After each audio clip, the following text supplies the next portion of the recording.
it alone and let it evolve for 600 million years, it turns into a human being. That's science. What about all these dogs? You know, we know that the origin of the domestic dog from wolves has been established, suggesting a common origin from a single gene pool for all dog populations. And I'm sure you've all heard Ken talk about this.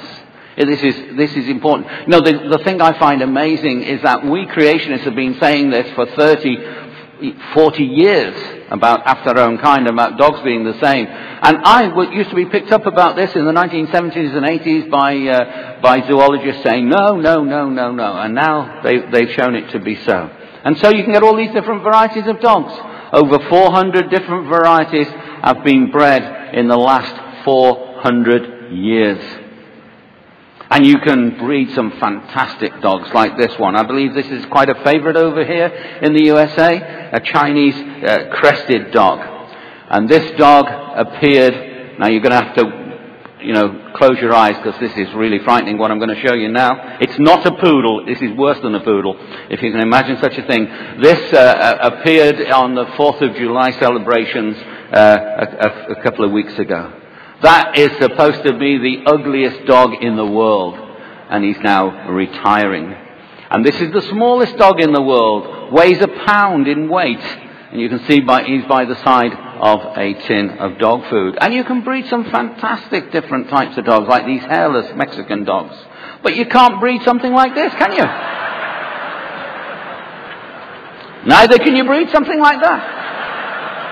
You know, there is this limit the whole time about reproducing after its own kind. We know they reproduce after their own kind. You can tell by your reaction. You know they reproduce after their own kind. If I had a bunch of evolutionists here, they would be laughing as well, because they would know they reproduce after their own kind, and they would know, I'm telling you, they would know that what they believe is not correct. And what about the cattle kind? Well, they reproduce after their own kind. And these finches, you know, they haven't even changed into another type of bird. They have reproduced after their own kind. They are just varieties within the finch kind.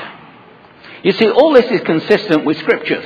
It's one of the things I hope that you've realized here. You know, I'm grateful for Taz Walker's talk, especially the one last night that he gave here, that he was showing that all this geology can be explained in terms of flood geology. We need to, take back the geology. I absolutely love geology. I tried to do a PhD in geology and I couldn't because there wasn't any money available. But I just spend all my holidays looking for fossils. That is my, I'm one of these terrible people. If I'm not on holiday looking for fossils, I'm working. It's as simple as that. And I think that we need to realize that geology agrees with the scriptures. And certainly with regard to what we've just looked at, these plants and animals reproduce after its kind and after their kind. And you see, Psalm 118 tells us it is better to trust in the Lord than to put confidence in man. Well, what about the fossils? Don't they prove evolution? People often say this to me.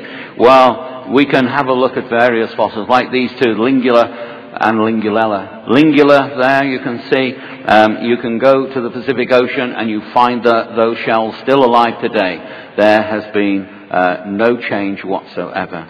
We can see here a sea urchin and a modern sea urchin, and there has been very little change.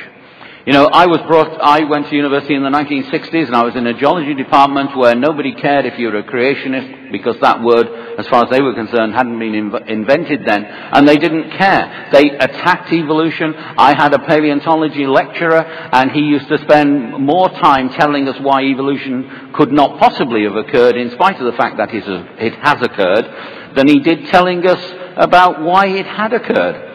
And one of his arguments against evolution was, he said, have you noticed you go fossiling? He said, I've taken you students fossiling. You find a shell, you find some plants, you find some animals. You know what it is instinctively.